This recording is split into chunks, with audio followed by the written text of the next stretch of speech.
We've been through many bull markets before, but nothing like this.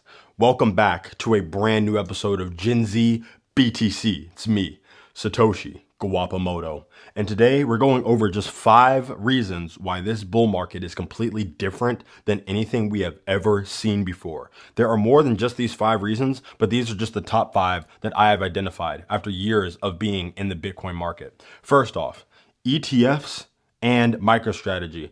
This is just short form for institutional adoption, right? These are the 2 biggest ones, but there are also other companies and corporations who are coming into the space and buying Bitcoin at an alarming pace, all right? Riot platforms, okay? Marathon Digital Holdings, Similar Scientific, Rumble, different AI companies. Essentially what we're seeing is a massive wave of institutional demand, not just equity-based companies, right? Publicly traded companies, but also insurance companies, pension funds, right? Sovereign wealth funds, all these other places that maybe they can't directly buy Bitcoin, but what they're doing is they're indirectly buying it through proxies, right? They buy MicroStrategy. MicroStrategy gets money from these guys because they issue a Bitcoin bond. There are certain places, like again, insurance companies, reinsurance companies, they can only buy bonds. They offer a Bitcoin type bond. These levels of adoption have been never seen before, okay? Because these are massive pools of capital. This is not just me and you going to our brokey job earning a brokey wage. These guys have billions and billions and billions of dollars. The bond market is worth 300 trillion. MicroStrategy is going to capture 1% of the bond market by the time we get into 2030, 2031, 2032. That's a $3 trillion market cap just for one company. Absolutely insane. We're watching this happen right in front of our eyes, right? The ETFs, the Bitcoin ETFs have already had more assets under management than the gold ETF, which has existed since 2004, right? How have the ETFs affected the price of gold? Well, if you look at it statistically, the price of gold has slowly grinded upwards, right? Since the integration of the ETF. Bitcoin's price has slowly grinded upwards since the adoption of the ETF, right? This, 1, legitimizes the asset, and 2, opens the floodgates for so many different institutional investors. This is absolutely massive. Number 2, nation states, all right?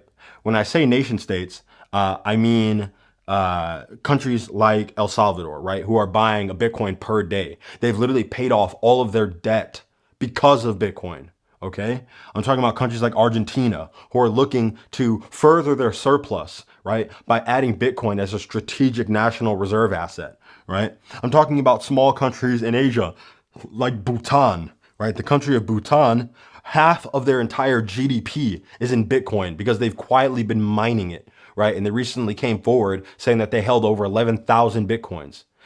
This is literally half of their GDP, and it costs them basically nothing to mine it because they're using stranded energy. They're using renewable energy sources. They're using hydro facilities, right? They're using nuclear power wherever they can. They're using solar and wind, right? The cheapest people who can mine Bitcoin, right, with the cheapest electricity have the most to gain. If it only cost you $10,000 to mine it, right, and it's $100,000 for one coin, and you're getting 3.125 Bitcoins per block mined, yeah, you're making a lot of money, right? Your profit margin is absolutely huge. Now we're getting into the big boys, right? Russia is talking about how no one can stop Bitcoin, no one can ban Bitcoin, no one can sanction your Bitcoin, no one can take your Bitcoin away, not even the Russian government, okay? Pretty useful invention, pretty neat. China, all right, is loading up, seeing that the world is going in a direction of digital assets. They don't want to get left behind. That's the game theory of Bitcoin.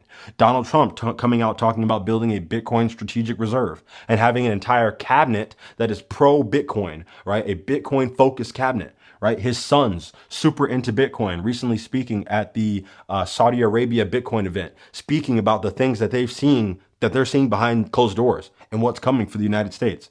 Absolutely insane, right? If you're enjoying this video so far, if you're getting any value, like so that other people can see this video, right? That pushes the video, that pushes the algorithm. And 2, subscribe so that way you don't miss content like this. I make stuff like this almost every day, right? I've got bangers dropping all the time. Number 3, Pro Bitcoin USA. Think about this, okay? Bitcoin's been around for about 16 years. They've been going against an anti-Bitcoin United States the whole time. It went from 0 all the way up to 70,000 while the United States was completely against it Okay, Operation Choke Point, right? Debanking people, trying to stop banks from custodying Bitcoin, right? All these different things that have been roadblocks in the way of Bitcoin's growth and adoption curve, right? And it still made it all the way up to 70 racks. Now we are just now seeing the first ever pro Bitcoin USA. The USA is the deepest capital market in the world, right? And having them pro Bitcoin is absolutely massive. We have never seen anything like this. All right. Now, some people might say, oh, well, this is going against the ethos of Bitcoin. It's supposed to be for individual people only. Listen, I want individuals to hold Bitcoin more than anyone, okay? People need to educate themselves. They need to do some self-custody. They need to hold their own keys. They need to get into Bitcoin and understand it because all the rich people already understand it. At the end of the day, Bitcoin is for everyone and anyone. That includes companies, that includes countries. All right. It's not just me and you. This game is much bigger than just individuals, right? What are companies made up of anyway? They're made up of individuals. What are countries made up of? What are government bodies made up of? They're made up of people. Okay. At the end of the day, people want real money. That's why everyone eventually wants Bitcoin. As soon as they understand what's happening, they're going to pile in. The United States is starting to understand what is happening, right? Number 4, we had an all-time high before the halving. That has never happened before. And I think this is underrated because we've already forgotten that the halving's already happened. That happened back in April 20th of 2024, right? But typically we do not see the price front run until after the halving, 12 to 20 months after the halving, right? We saw an all-time high prior to the halving event happening.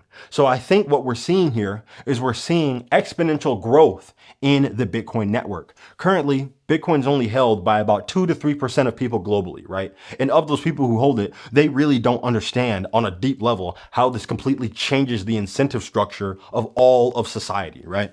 So we have a long way to go. There's a lot of growth to go. Another way of looking at it, Bitcoin's only $2 trillion currently at its market cap, right?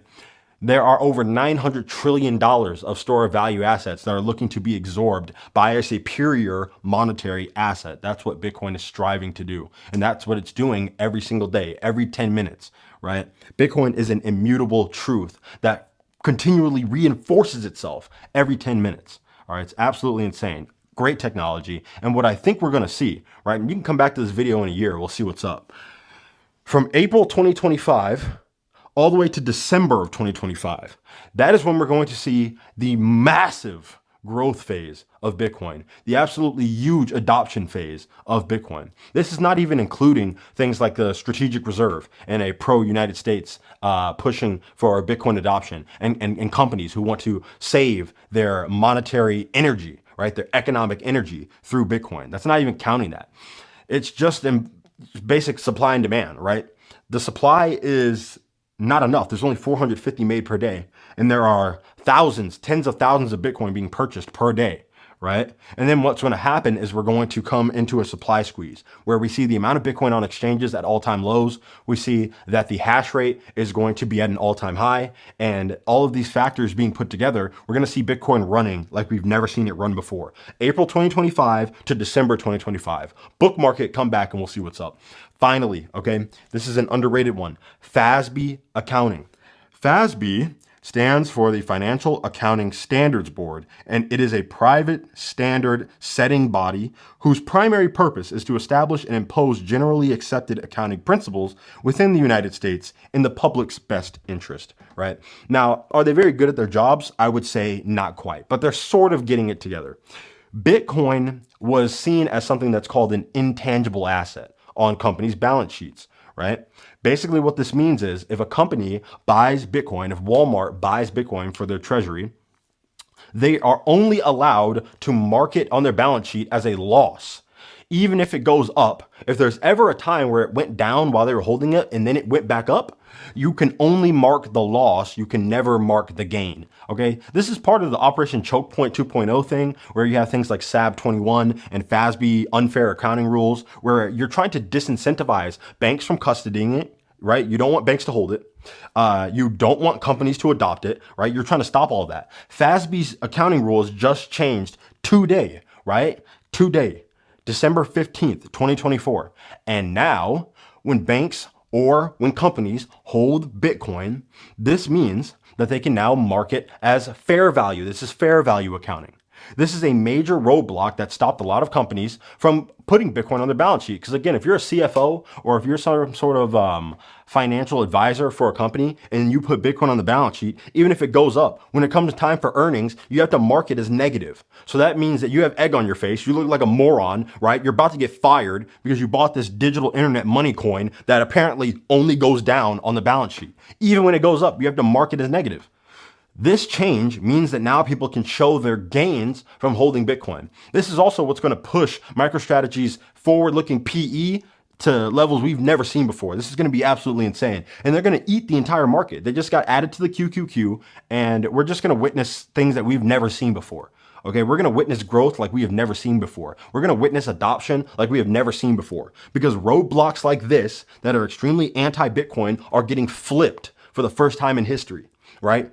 So pretty soon we're going to see a lot of big dogs coming into the space because now it's safe for them. Okay. They're not being punished for adopting technology. Okay. They're not being punished for innovation, right? They're not being punished for storing the value for their shareholders, right? Instead of holding treasuries, which go negative every single year because they don't beat the rate of inflation, you can now hold a monetary asset that completely destroys the rate of inflation, right? That actually preserves your purchasing power over time. This is completely insane.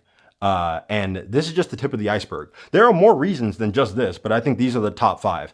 And this bull market is completely different.